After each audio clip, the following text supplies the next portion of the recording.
Bismillahirrahmanirrahim. Assalamualaikum warahmatullahi wabarakatuh. Alhamdulillahirrahmanirrahim. Wassalatu wassalamu ala asyrafil anbiya'i wal mursalin wa ala alihi washabihi ajmain, amma ba'du. Rabbi sholli sadri wa yassir li amri wahlul 'uqdatam min lisani yafqahu qawli. Segala puji dan syukur kita panjatkan kehadirat Allah Subhanahu wa taala atas segala nikmat dan karunia-Nya, yaitu nikmat iman, nikmat Islam, dan nikmat kesehatan, sehingga kita masih bisa berkumpul di tempat yang mulia ini untuk melaksanakan sholat subuh berjamaah, yang insya Allah akan kita lanjutkan dengan ta'lim. Tak lupa juga kita ucapkan salawat dan salam kepada junjungan kita Nabi besar Muhammad SAW beserta keluarganya, yang insya Allah sampai pada kita dan pada yaumil akhir nanti kita termasuk umatnya yang mendapatkan syafaat darinya. Amin amin ya rabbal alamin. Jadi kalau kita tanya, Bang Roman bahagia nggak? Gitu. Ya. Jadi kalau misalnya kita ditanya orang bahagia nggak kita? Jawabannya macam-macam. Bahagia. Gitu. Kenapa bahagia ditanya gitu? Jadi definisi bahagia apa? Tiap orang tuh beda-beda kalau ditanya. Pak Heri bahagia nggak hari ini? Nggak tahu. Bahagia itu kan kalau ditanya Pak Heri bahagia, alhamdulillah bahagia saya hari ini. Kenapa? Badan sehat, duit banyak gitu ya. Ya kan? Misalnya anak istri rukun, akur, ya kan? Terus udah gitu, ya kan? Anak sehat-sehat gitu, ya akur kan, tapi sama istri, ya kan. Jadi ya mau menambah lagi, mau nyari lagi enggak. Jadi gini, kalau ditanya sama orang ukurannya bahagia apa gitu, bahagia itu macem-macem. Misalnya dia bilang bahagia kenapa kalau hartanya banyak, bahagia kenapa kalau anaknya banyak, bahagia apa lagi, gua mah begini-begini aja udah bahagia, asal rukun sama anak, rukun sama tetangga, begitu ya. Jadi bahagia itu adalah suatu rasa yang keluar dari dalam hati kita ketika sesuatu yang kita inginkan itu terpenuhi, gitu ya. Bahagia gitu. Ada juga orang ditanya, Bang Roman bahagia, alhamdulillah. Kenapa bahagia? Ya, saya disayang sama Allah, katanya. Bisa begitu? Ya. Soalnya saya tiap malam dibangunin sama Allah, suruh sholat tahajud. Saya dikuatkan badan saya sehingga saya bisa puasa.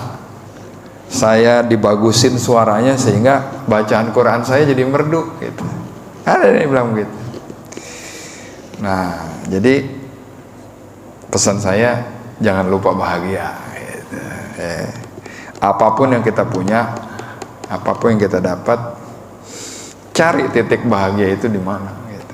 Kalau saya sih mikirnya begitu. Semua orang pasti punya satu momen yang gue bahagia nih hari ini, gitu. Tapi sebenarnya bahagia itu harus tiap hari, Pak. Kalau nggak bahagia, agak susah kita melaksanakan perjalanan hidup kita, gitu. Nah, yang saya mau bahas sekarang adalah bahagia itu ada kaitannya dengan kesehatan mental, Pak. Jadi kemarin saya sempat ikut seminar parenting Islam. Jadi dia bilang, kalau Anda nggak bahagia, bagaimana Anda bisa mengatur hidup Anda dan anak istri, gitu. Jadi mesti bahagia dulu. Gimana caranya bahagia? Mentalnya sehat dulu, ya kan? Oke. Jadi apa itu kesehatan mental ya? Jadi Bang Irfan, judulnya kesehatan mental dalam Islam, ya. Sebelum kita masuk kaitannya dengan Islam, maka kita pahami dulu kesehatan mental. Kesehatan mental itu mengacu pada apa? Pada emosional, psikologis, dan sosial yang baik. Ini melibatkan kemampuan orang untuk mengelola stresnya, menjalani kehidupan yang bermakna dan berkontribusi positif terhadap masyarakat. Ya. Oke. Kesehatan mental tidak hanya berarti bebas dari gangguan mental seperti depresi atau cemas. Ini juga mencakup rasa percaya diri, kemampuan beradaptasi dengan perubahan, dan hubungan sosial yang sehat. Ini ada hubungannya dengan sosial, Pak ya. Jadi kalau ada orang yang diem aja di rumah, nggak mau bersosialisasi, hati-hati, mentalnya kagak sehat tuh. Karena di sini kan disebutkan adalah tidak hanya dia bisa mengelola kecemasannya, misalnya depresi atau cemas, nggak percaya diri gitu ya, tapi juga kemampuan beradaptasi terhadap perubahan. Misalnya yang tadinya hidupnya enak jadi kurang enak gitu. Adaptasinya cepat. Nah itu sama. Terakhir, hubungan sosial yang sehat. Karena manusia adalah makhluk sosial, dia nggak bisa hidup sendiri, Pak. Pasti butuh orang lain ya. Nah, penelitian Barat itu pernah meneliti, dia merekam video fMRI tentang perubahan saraf yang terjadi di otak kita saat kita diberitahu kata tidak. Kita akan melihat pelepasan hormon dan neurotransmitter yang menghasilkan stres secara tiba-tiba. Kalau nggak salah namanya hormon kortisol. Ya. Jadi kalau kita menghadapi denial, penolakan, dikatakan tidak, apa yang kita mau nih, kita punya mau, kita punya hasrat gitu ya, dikatakan tidak, itu ada yang lepas, Pak, di saraf kita. Hormon-hormon namanya hormon yang menghasilkan stres. Kalau nggak salah itu kortisol. Zat kimia ini segera mengganggu fungsi normal otak kita, merusak logika, penalaran, dan pemrosesan bahasa dan komunikasi. Parah banget ya, Pak ya. Jadi begitu kita dibilang enggak atau menghadapi satu denial, maka ada zat kimia yang lepas yang bisa ganggu fungsi normal otak, merusak logika, merusak penalaran, pemrosesan bahasa dan komunikasi. Jadi contohnya gini, begitu ada yang enggak enak atau kita ditolak gitu ya, mau mempunyai sesuatu tapi ternyata sesuatu nggak kesampaian. Coba lihat kalau orang lagi emosi, lagi marah, misalnya senggolan di jalan gitu ya, naik motor senggolan, dia marah. Dia begitu zat kimia keluar, dia merusak cara berpikir, nalar, sampai kepada komunikasi. Yang keluar apa? Maki-maki, marah-marah, kebun binatang keluar semua. Ya, itu kenapa tuh? Itu lagi keluar. Nah, jika bahasa tersebut bersifat merusak atau membahayakan, semakin lama kita cenderung merenungkannya, hal ini dapat menyebabkan kerusakan pada struktur utama yang mengatur ingatan, perasaan, dan emosi kita. Artinya apa? Kalau kita lagi nggak stabil emosinya, stabil mental kita, terus kita pikirin banget, itu bisa merusak sistem yang lain. Ya, sistem utama seperti yang mengatur ingatan, perasaan, dan emosi. Kalau ada orang kecewa, misalnya nih, bapak kecewa sama seseorang atas perlakuan dia yang jolim sama kita, itu keluar tuh, Pak, hormon kortisol, ngganggu tuh. Udah gitu kita pikirin, nggak buru-buru diselesaikan, nah jadi capek. Okay. Jadi apa yang harus kita lakukan ketika kita menemui saat yang seperti itu? Islam mengaturnya. Ada yang namanya kontrol emosi. Ya, nanti kita bahas. Ini kita bicara mengenai ketika kita ada penolakan, ketika kita ada sesuatu yang kita pengen nggak kesampaian, apa yang lepas di dalam badan kita itu kompleks, rumit, Pak. Buatan Allah yang maha canggih badan kita itu. Jadi ketika kita ditolak, ada hormon yang keluar. Ketika kita diterima, berhasil, ada hormon juga yang keluar. Endorfin namanya kalau nggak salah. Perasaan bahagia gitu ya. banyak orang-orang, anak muda sekarang nyari bahagia nelen obat, ya kan? Padahal bahagia itu gampang kalau kita mau, gitu. Oke. Ketika struktur utama yang tadi itu, yang mengatur ingatan, perasaan, emosi, ya, itu keganggu, hal ini pada gilirannya akan menyebabkan apa? Gangguan tidur, perubahan nafsu makan, dan kemampuan untuk merasa bahagia. Sampai di sini masuk pada bukan stres lagi tapi depresi, ya. Ada orang nih, saya pernah ngeliat ditinggal kawin nih, cewek sama lakinya, sama pacarnya, depresi dia. Pertama-tama nggak bisa tidur karena dia kekepin terus tuh emosi kecewanya. Kedua, udah mulai nggak mau makan. Ketiga, nangis terus, lupa bahagia. Yang keempat, udah bisa ngobrol sendiri sama tembok. Nah, bahaya tuh, ya. Jadi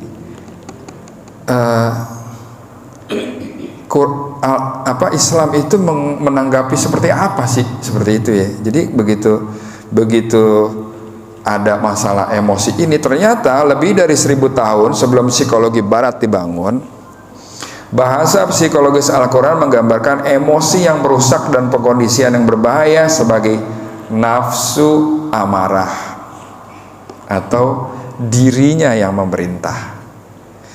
Jadi Al-Quran memberikan panduan untuk membantu mengatasi kekacauan batin yang dapat kita alami yang disebabkan oleh nafsu amarah ini, dan mewujudkan diri yang damai atau nafsu mutmainnah, ya. Oke.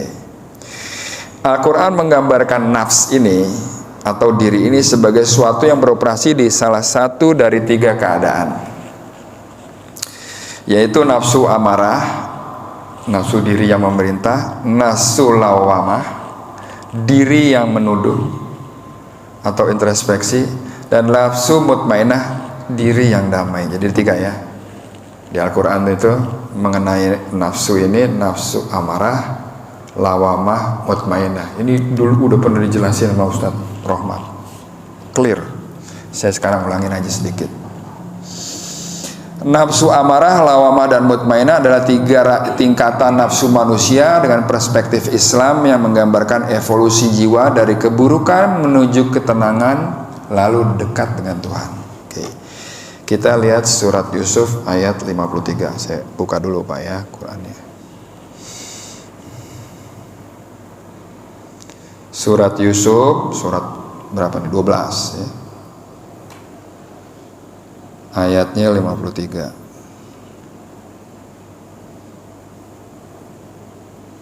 Oke. A'udzu billahi minasyaitonir rajim. Bismillahirrahmanirrahim. Wa ma ubarri'u nafsi. Innan nafsa la'ammaratum bilis-su'i illa ma rahima rabbi. Inna rabbi ghafurur rahim. Dan aku tidak menyatakan diriku bebas dari kesalahan, karena sesungguhnya nafsu itu selalu mendorong kepada kejahatan. Inna nafsa la'ammaratum bisu'i, ya. Kecuali nafsu yang diberi rahmat oleh Tuhanku, sesungguhnya Tuhanku Maha Pengampun lagi Maha Penyayang. Nah, di sini ada tulisan nafsa la'ammaratum, nafsu amarah, ya. Artinya nafsu amarah itu adalah nafsu yang paling dasar dari cenderung mendorong manusia pada tindakan buruk. Seperti apa? Seperti marah, egois, serakah. Itu nafsu amarah. Nafsu ini seringkali tidak mampu mengendalikan diri dan cenderung mengikuti keinginan-keinginan yang merugikan. Contohnya iri hati, cemburu, dendam, tamak. Jadi kalau iri hati, Pak, hati-hati ketika ada orang seneng terus kita kesel, nah, itu nafsu amarah. Dia mulai seneng lihat orang susah, susah lihat orang seneng. Ya. Cemburu, amarah juga itu. Cemburu, tetangga beli mobil baru, kita belum. Cemburu gitu. Dendam, kita dihina sama orang, terus kita bilang entar loh. Ya. Entar loh disusul dengan kata-kata sumpahan. Entar loh, entar lagi juga mati loh, besok mati. Nah, hati-hati tuh nafsu amarah. Amarah, nafsu amarah itu menguasai kita. Artinya begitu nafsu amarah muncul, mati tuh semua tuh yang namanya akal, hati yang bersih, mati semua. Sehingga badan kita di drive, badan kita, ucapan kita, pemikiran kita di drive sama nafsu amarah itu. Quran menyatakan bahwasanya ini nafsu bahaya. Kecuali yang tidak bahaya adalah kecuali nafsu yang diberi rahmat oleh Tuhanku. Jadi nafsu itu ada yang bagus, ada yang enggak. Yang enggak ya amarah ini paling rendah. Ya Pak ya. Oke. Lalu setelah itu ada nafsu lawamah ya. Di Al-Qiyamah ayat 2, wala uqsimu bi nafsi lawamah. Artinya, dan aku bersumpah dengan jiwa yang amat menyesali diri. Jadi begitu ada dia amarah, dia marah, terus tiba-tiba dia nyesel. Nah itu lawamah ya, lawamah. Dia nyesel apa yang udah dia perbuat. Aduh, mestinya gue nggak marah tuh sama anak gue. Pulang kantor penat, habis diomelin bosnya, tiba-tiba sampai rumah anak bikin masalah gitu. Mecahin barang, emosi kita naik, kita omelin anak kita tidak sesuai porsi. Kesel kita sama bos kita tumpahin ke anak kita. Nah, habis itu nyesel. Nah itu lawamah. Nafsu yang sudah mulai menyadari kesalahan dan mulai berbuat baik, namun masih sering kepleset dan menyesali tindakannya. Yeah. Jiwa dalam keadaan nafsu lawamah memiliki kesadaran akan dosa dan sering merasa menyesal atas perbuatannya. Aduh, mestinya gue nggak ngomong begitu tuh sama tetangga gue, ya. Ada tetangga nih buang sampah di tempat sampah kita. Kita maki-maki, ya. Padahal cukup kita bilang aja, bos, jangan buang di sini dong, ya. Bisa aja kita bilang gitu. Tapi manusia kalau diberi kesempatan buat marah, dilampiasin. Sehingga apa? Sehingga dia tidak marah sesuai porsi. Ya. Ada orang istilahnya tadi buang sampah di tempat kita. Kita marah banget. Oke. Yes, terbalik. Jadi kita marah banget sama kelakuannya tetangga kita tuh. Kesel kita dari kemarin diakumulasiin. Kebetulan nih ada orang yang bisa gue omelin nih. Diomelin sama dia, dimaki-maki. Padahal kesalahannya cuman buang sampah doang. Artinya apa? Ketika orang diberi kesempatan buat marah, diberi pilihan dua. Yang satu, marah tapi sesuai porsi. Yang kedua, dimaafin. Gua nggak ambil itu marah. Nah yang kedua lebih bagus. Nah itu sedikit cara mengontrol emosi, Pak. Mengontrol amarah kita, mengontrol nafsu amarah tadi, supaya kita nggak nyesel. Habis kita maki-maki, kita pulang masuk ke dalam, kita baru ngeh, itu padahal tetangga gue baik banget sama gue, sering ngasih makanan, sering apa, tiba-tiba dia melakukan kesalahan kecil, kita libas dia. Nah itu lawamah tuh yang muncul, ya. Nafsu lawamah ini merupakan tahap transisi menuju nafsul mutmainah, nafsu yang baik. Oke. Lalu nafsu mutmainah ya, Al-Fajr ayat 27-28, ya Yuhanna nafsul mutmainah irji ila rabbika radiyatan mardiyah. Ya. Jadi hai jiwa yang tenang, kembalilah kepada Tuhanmu dengan hati yang puas lagi diridhoi. Nafsu mutmainah ini adalah yang tadi, nafsu yang dirahmati oleh Allah. Ketika kita mendapatkan kejadian tidak enak, nafsu amarah kita udah mulai keluar, tapi kita bisa kontrol, dan endingnya adalah sesuatu yang diharapkan yang baik yang keluar. Nafsul mutmainah ini yang menang, Pak. Ya. Kalau tadi begitu disenggol orang, kita marah, habis itu kita nyesel, lawamah. Tapi begitu ada, kita boleh marah nih, tapi kita tahan marah kita, terus keluarnya yang baik-baik, mutmainah yang jiwa Anda tenang. Ketika sudah mutmainah, mental sehat, Pak. Ya. Nafsu yang paling tinggi dan dicirikan dengan ketenangan jiwa, rasa syukur, tunduk pada Allah adalah nafsu mutmainah ini. Nafsu ini sudah mampu mengendalikan diri dan tidak lagi mudah terpengaruh oleh hawa nafsu yang amarah tadi. Orang dengan nafsu mutmainah merasa bahagia dan damai dalam pengabdiannya kepada Tuhan. Ya. Jadi kalau ditanya tadi bahagia bisa macam-macam, tapi bahagia yang paling tinggi adalah bahagia yang aku bisa melaksanakan apa yang Tuhan suruh, menjauhkan yang Dia larang dengan happy. Ya. Mutmainah dalam bahasa Arab secara harfiah berarti jiwa yang tenang atau jiwa yang tentram.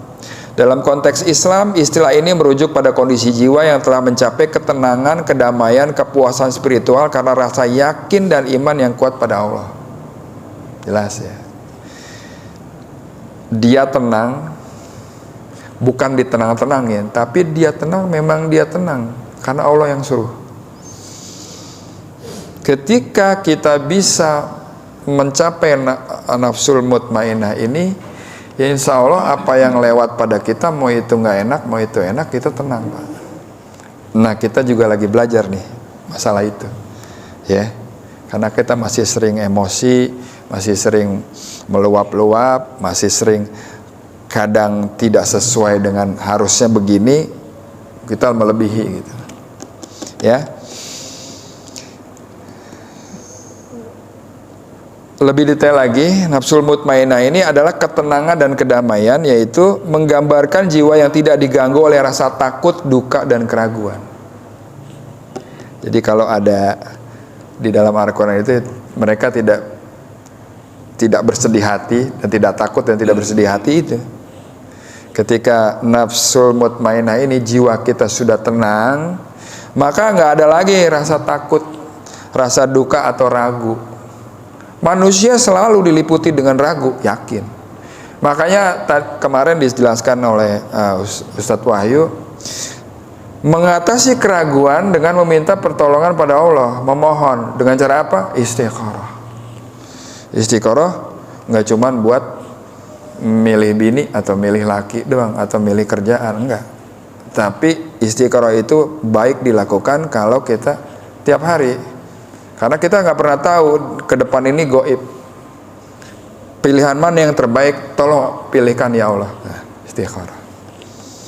Jadi ketika dia ragu, ya, dia tahu solusinya. Endingnya apa? Dia nggak ragu lagi. Ketika dia takut, kan di Quran dijelaskan bahwa manusia itu diuji dengan rasa takut, ya. Kalau nggak salah di Al-Baqarah, rasa takut, rasa sedih, kekurangan makan, gitu, ya. Diuji kita, Pak. Kita tahu kita diuji dengan rasa takut kita, sehingga ketika kita minta tolong sama Allah, ya Allah, Engkau maha memberikan solusi, kita nggak takut lagi ngadepin itu. Lalu mutmainah ini juga jiwa yang kuat, jiwa yang beriman dan yakin akan kebenaran ajaran Islam serta merasa dekat dengan Allah.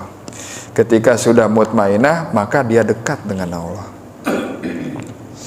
Keadaan jiwa yang mutmainah mencerminkan kesejahteraan spiritual yang dirasakan karena kebahagiaan dan kepuasan yang bersumber dari iman dan ketaatan pada Allah.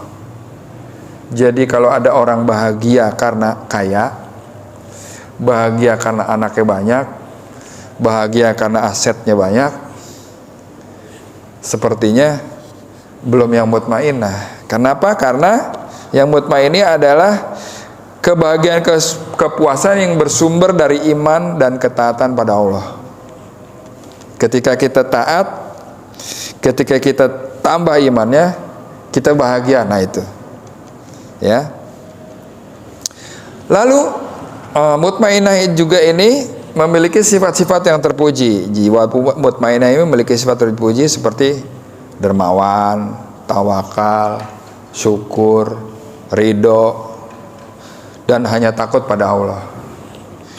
Jadi kalau kita cross check ke diri masing-masing, apakah kita sudah mempunyai itu yang namanya nafsul mutmainah apa belum?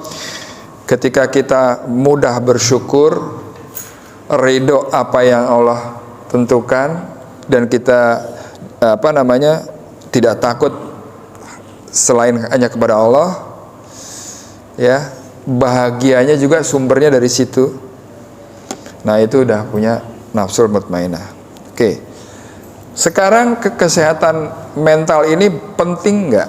Nah di dalam Islam ini, Islam mengajarkan bahwasanya kesehatan mental sangat penting. Islam mengajarkan kita untuk menjaga keseimbangan antara tubuh, pikiran, dan jiwa melalui beberapa prinsip Islam yang berkaitan dengan kesehatan mental ini. Yang pertama adalah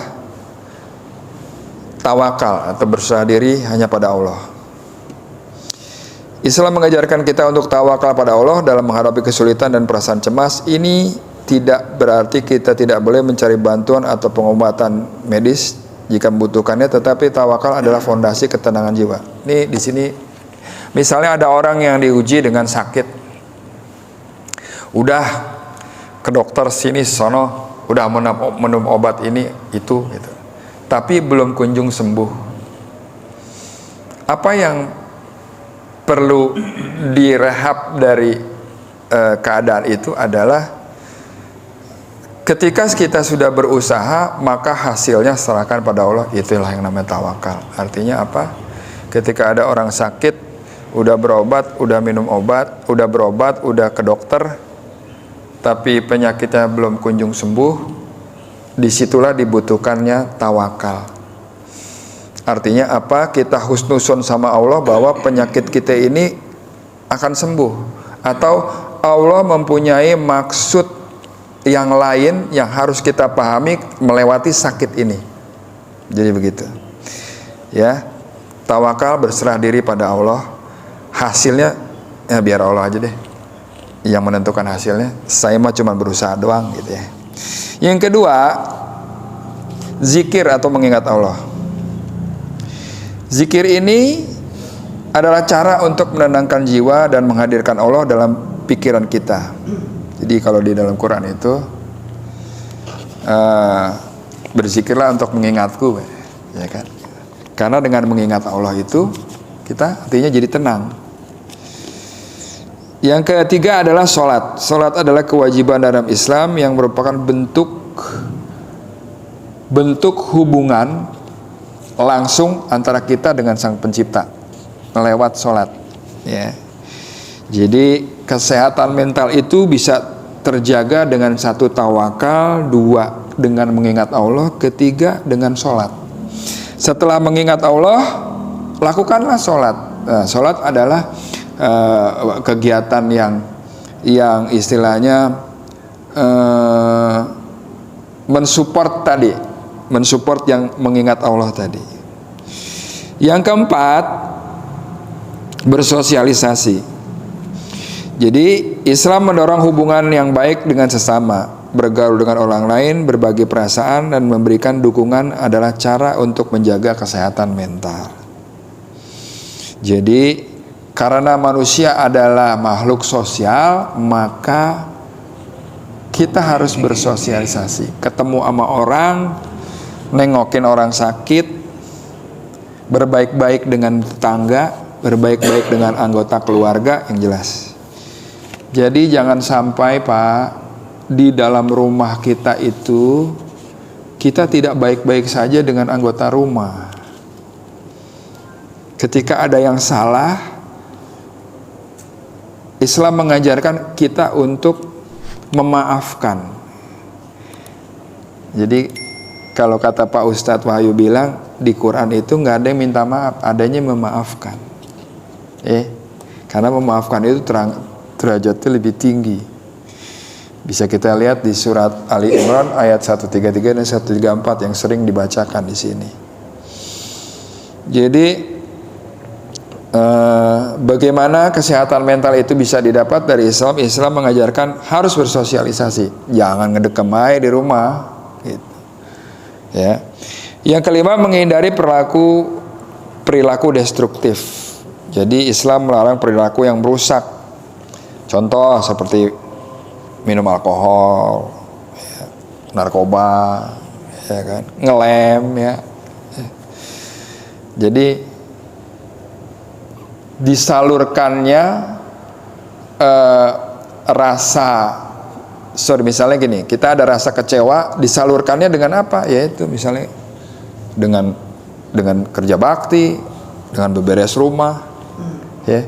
Jangan menyakiti diri, karena saya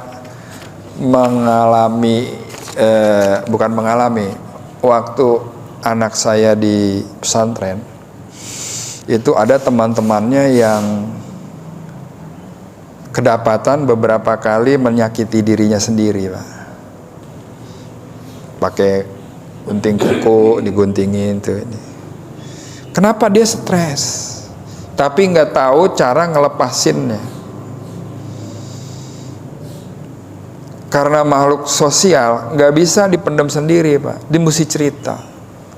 Cerita pun jangan cerita sembarang orang. Siapa be diceritain gitu masalah dia. Jangan. Cerita yang paling baik adalah cerita sama Sang Pencipta. Setelah cerita sama Sang Pencipta, ya kita bisa tanya sama keluarga kita. Saya benar-benar kaget. Ini anak saya yang sendiri yang ngomong bahwa ada teman-temannya yang kadang sering menyakiti dirinya sendiri. Misalkan ditarget penghafal Al-Quran, ya, sekian ayat, dia nggak bisa nyampe target, terus ngurung diri, malas ngomong, gitu. Padahal kan kemampuan orang beda-beda, ya. Jadi pesan buat apalagi anak-anak muda, ketika sesuatu yang mau di-achieve itu belum bisa, anggap aja emang belum waktunya, Pak. Minta tolong maulah. Misalkan di pesantren disuruh ngapalin Quran, orang lain bisa hafal 10 ayat, kita 5 ayat itu susah banget. Minta tolong maulah, ya Allah, tolong mampukan aku untuk menghafal, dibuka pikirannya, gitu. Hatinya dibuka. Allah Maha Penolong, ditolong pasti, ya. Oke. Sekarang saya tanya, bapak-bapak tahu nggak gangguan mental kayak apa? Ya. Kayak apa, Pak? Yo, ngomong sendiri sama tembok gitu. Gangguan mental tuh. Apa namanya? Kayak orang gokil deh gitu. Nggak cuman itu, Pak. Jangan-jangan kita punya mental kita kurang sehat. Ini ada tanda-tandanya. Yang pertama, itu sering merasa sedih atau cemas yang berlebihan. Cemas, besok gue bisa nggak ya? Besok gue makan apa nih? Gitu. Cemas. Cemas boleh, tapi jangan berlebihan. Baperan. Ada orang nih ngomong nih, ya. Gue mau nggak kayak yang ono, katanya. Ini ngomong buat siapa nih? Jangan-jangan buat gue nih. Itu baperan tuh. Tandanya apa? Kalau kita apa-apa baperan, suuzon sama orang, mental kita lagi nggak sehat. Ada orang nih manggil, body shaming nih, gendut, mau kemana lo? Padahal dia maksudnya orang lain, terus kita berasa, lo ngomong apa lo? Kalau kita, misalnya kita gendut nih, dibilang gendut, ya udah emang kita gendut, iya Pak. Kenapa? Gitu kan? Jadi jangan dibikin baper, Pak. Apa-apa, baperan. Jadi contoh deh, sekarang kita lihat di media sosial, apa aja diposting, Pak. Anaknya lagi gemuk, lagi lucu-lucunya diposting. Kebayang nggak yang ngelihat postingan kita itu ada yang nggak punya anak, udah nyoba punya anak, udah lama nggak bisa-bisa, ya kan? Terus ada lagi punya anak tapi nggak selucu itu, sakit-sakitan misalnya. Orang tuh kadang diposting, apa-apa diposting. Tahu nggak? Di Islam itu ada yang namanya penyakit yang bukan wahan, apa sih namanya? Jadi anak yang diposting itu, ya, yang lucu itu membuat orang lain nggak nyaman, sehingga dia berpikiran tidak baik atau negatif. Itu akan berbalik kepada anak itu loh, Pak. Ya, saya lupa namanya apa tuh. Ya, jadi orang punya istri cantik, diposting, suami gue baik nih, mau apa sih gitu lah. Orang sekarang itu kepo. Kedua, pingin pengakuan, Pak. Bapak tahu apa kata psikolog? Orang-orang yang seneng sama pengakuan orang lain itu, merasa dirinya harus diakui, itu mentalnya lagi nggak sehat, Pak. Ya, contoh lain lagi, saya sama Pak Yul berdebat nih, masalah kunci misalnya. Pak Yul marah, menurut gue begini. Terus saya, nggak bisa nih, gue harus lebih pintar dari Pak Yul nih, ya kan? Dalil apa aja dikeluarin gini-gini. Akhirnya rame berantem, Pak. Gitu, ya. Itu dua-duanya lagi nggak sehat mentalnya. Ya. Sementara kita tahu di dalam Islam itu kalau bisa perdebatan yang kagak ada ujungnya jangan dilakonin, gitu. Ya. Oke, satu. Adanya perasaan sedih, cemas, berlebihan, baperan, suuzon sama orang. Ya. Lalu kalau udah itu makin lama makin gak kerasa, ada gangguan tidur. Seperti sulit tidur, atau tidurnya malah kepol-polan. Tidur mulu. Gitu. Salah satunya, ini orang kalau sulit tidur nih kenapa nih? Pengen tidur, iya badan capek, tapi gak bisa tidur. Tuh. Itu kena tuh. Tolong introspeksi, kira-kira yang menyebabkan gue ini begini apa? Temukan itu cepat, maka masalah akan selesai. Ada lagi perubahan badan yang drastis, penarikan diri dari aktivitas sosial. Artinya apa? Gue mau eksklusif, inklusif, sorry. Udah gue mah sama circle gue aja, nggak perlu gue sama yang lain. Gitu. Hati-hati, Pak. Ketemu sama orang-orang yang satu pemikiran doang. Islam tuh nyuruh, jangan cuman itu, sebarin silaturahim kamu kepada orang lain. Supaya apa? Supaya tahu dunia ini warnanya banyak, nggak cuma sewarna doang. Kalau kita cenderung berintimate dengan orang yang satu circle sama kita doang, kita nggak pernah tahu di luar tuh warnanya kayak apa. Ya, orang kaya kumpulnya sama orang kaya doang gitu. Ya, kayak begitu misalnya gitu.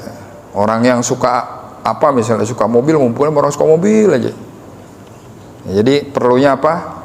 Mingle atau nyebar gitu. Terus udah ada belum perubahan pola makan atau masalah dengan makan? Gua kok kayaknya terakhir-terakhir ini susah makan nih. Ngelihat apa aja nggak selera. Hati-hati. Jangan-jangan ada mental kita lagi nggak sehat. Terus kita tidak mampu untuk berkonsentrasi dan mengambil keputusan. Dan yang terakhir yang paling parah, munculnya pikiran untuk mengakhiri diri sendiri. Luar biasa. Jadi kita kenalin nih badan kita ada nggak yang kayak begitu. Terus bagaimana caranya supaya kita bisa mengontrol emosi tadi, yang salah satunya dengan sholat dan zikir. Jadi di Al-Baqarah 153, ya ayyuhalladzina amanu sta'inu bisobri wa sholah innallaha ma'as-sabirin. Jadi hai orang yang beriman, jadikanlah sabar dan sholat sebagai penolongmu, sungguhnya Allah beserta orang-orang yang sabar. Nih ya, kenapa sabar duluan baru sholat? Jadi jadikanlah sabar dan sholat sebagai penolongmu bermakna untuk mengandalkan dan memohon pertolongan pada Allah melalui kesabaran dan sholat dalam menghadapi segala kesulitan dan cobaan hidup. Sabar berarti menahan diri dalam keadaan sulit, sementara sholat adalah ibadah yang dapat mendekatkan diri pada Allah, mohon pertolongannya. Jadi kalau ada kena masalah, which is masalah itu tidak akan diberikan oleh Allah di luar dari kemampuan kita. Coba ditengok Al-Baqarah 286, la yukallifullahu nafsan illa usaha. Kita nggak bakalan diuji di luar kemampuan kita. So sabar, terima dulu itu ujiannya, lalu sholat, minta pertolongan Allah. Ya, dalam sabar dan sholat ini berarti mengandalkan hanya pada Allah. Ya. Yang kedua, bagaimana caranya supaya sehat mentalnya? Bersedekah.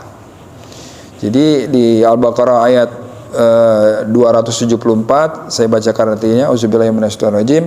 Orang-orang yang menginfakkan hartanya malam dan siang hari secara sembunyi-sembunyi maupun terang-terangan, maka mereka mendapatkan pahala di sisi Tuhannya. Tidak ada rasa takut pada mereka dan mereka tidak bersedih hati. Ayat ini menunjukkan bahwa sedekah yang ikhlas dapat memberikan ketenangan jiwa dan menghilangkan rasa takut dan sedih. So, kalau kita udah mulai terganggu emosi kita, mental kita, banyak-banyak setelah sabar dan sholat kita sedekah. Yang ketiga adalah menghindari perbuatan terlarang. Coba dilihat di An-Nisa ayat 124. Saya bacakan artinya, auzubillahi minasyaitonirrajim. Dan barang siapa yang mengerjakan amal soleh, baik laki-laki maupun perempuan, sedangkan ia beriman, maka mereka akan masuk surga. Ya, artinya apa? Surga itu adalah pencapaian paling akhir yang kita pinginin. Sebelum dapat surga, kita dapat tenangnya dulu. Oke. Yang keempat, menjalin hubungan sosial. Kenapa? Karena di dalam Quran sendiri, antara sholat dan sedekah itu pasti nempel di beberapa ayat di dalam Al-Quran. Kenapa? Karena sholat itu hubungannya vertikal, sementara sedekah atau infak itu adalah horizontal. Artinya apa? Setelah kita berasik masuk atau bercurhat dengan Allah, lakukanlah itu juga dengan sekeliling Anda. Dengan apa? Menyebarkan kebaikan. Dengan sedekah, ya, bertegur sapa, saling mendoakan. Jadi ada satu tips dari guru saya juga, kalau lo mau senang hidup, banyak-banyak doain orang. Bahkan orang yang kita doain, dia nggak tahu kita doain, itu jos banget. Ya, oke.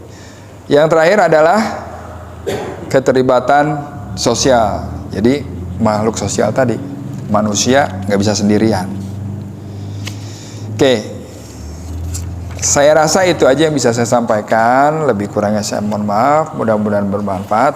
Jikalau ada yang mau ditambahkan atau ditanyakan, maka.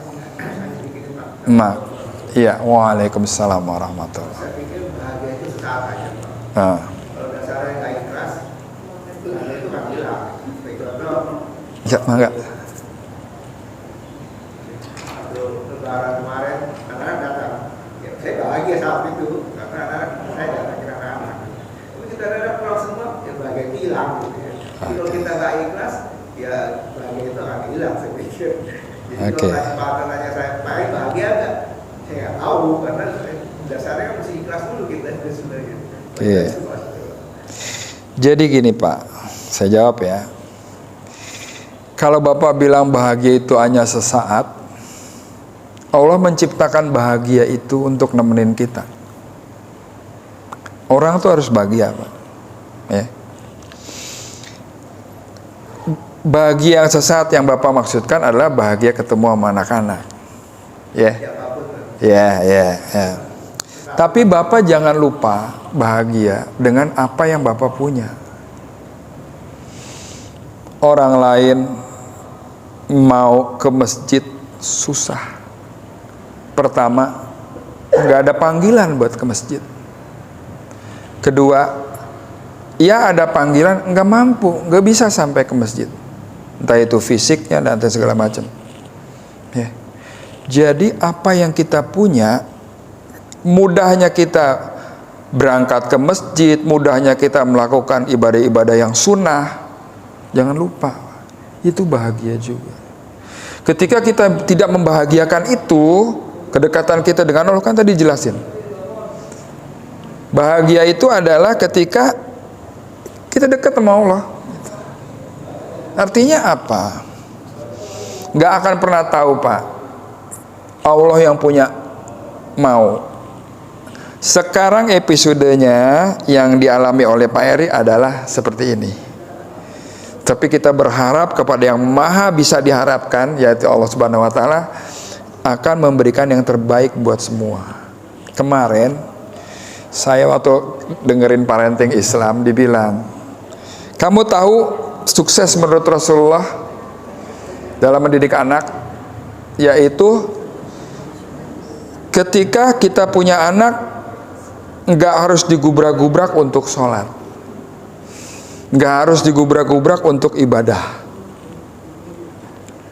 Saya di rumah masih, Pak, bangunin anak-anak segala macam, ya. Jadi saya belum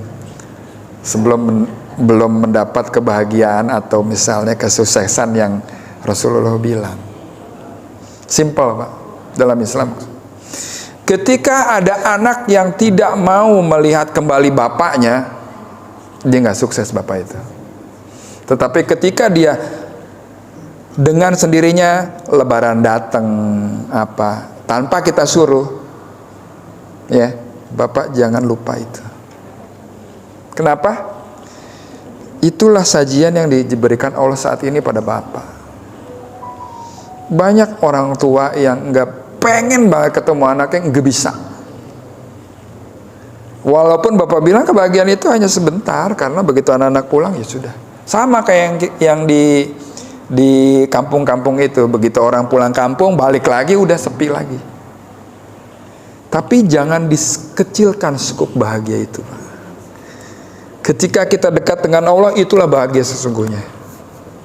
Maksudnya itu. Bahagia yang ditanyakan, Bapak bahagia nggak sekarang? Alhamdulillah saya bahagia. Bahagia apa ya? Bahagia saya sehat, bahagia saya bisa bersosialisasi, bahagia punya tetangga yang baik, bahagia. Ya. Jadi maksud saya apa? Jangan lupain yang lain, yang kecil-kecil, padahal itu penting buat kita.